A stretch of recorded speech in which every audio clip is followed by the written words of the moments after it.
we hereby inaugurate your GBV clubs in all your schools. Go and do exploits.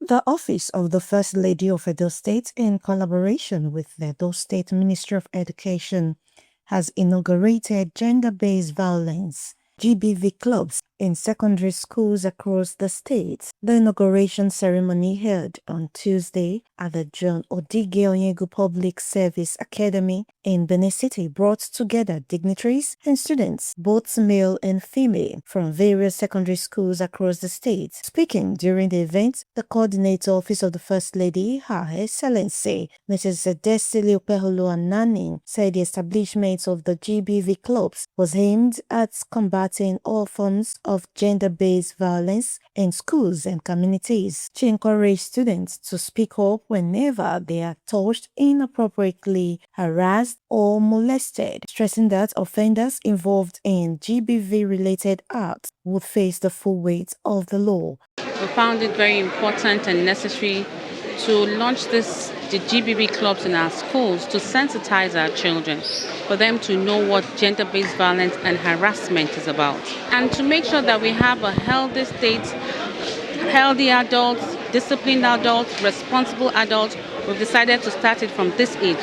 On a part, the Permanent Secretary, Edo State Ministry of Education, Mrs. Edith Ebonyi, described gender-based violence as any harmful act directed at a person based on gender, including physical, sexual, emotional, and physically abuse. She advised students to remain vigilant and report cases of abuse, noting that such acts would no longer be tolerated in schools and society.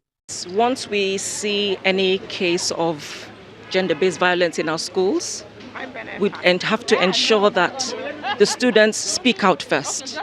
Once they speak out, they will get in touch with us at the Ministry of Education headquarters at Iyaro.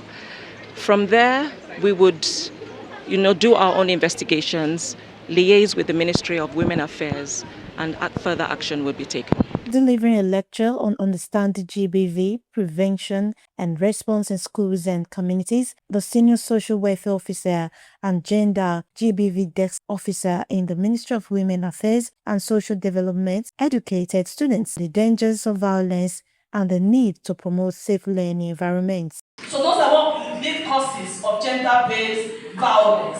They will set harmful cultural and religious beliefs. This initiative is a significant step towards creating safe schools and empowering students. Goodwill messages were also delivered by the resident Anti-Corruption Commissioner of the Independent Corrupt Practices and Other Related Offences Commission, Barrister Shogule Adenikan, as well as the Special Advisor to the Governor on Health, Dr. Andrew Yamu, among others. A living day immortal. Your role is to ensure that when you see something bad, you speak it out. Gender-based violence is not merely a criminal or social issue. It is a profound public health crisis. Highlights of the event was a drama presentation by the students advocating against gender-based violence and encouraging victims to speak out. Joyce Alohan, JSTV News.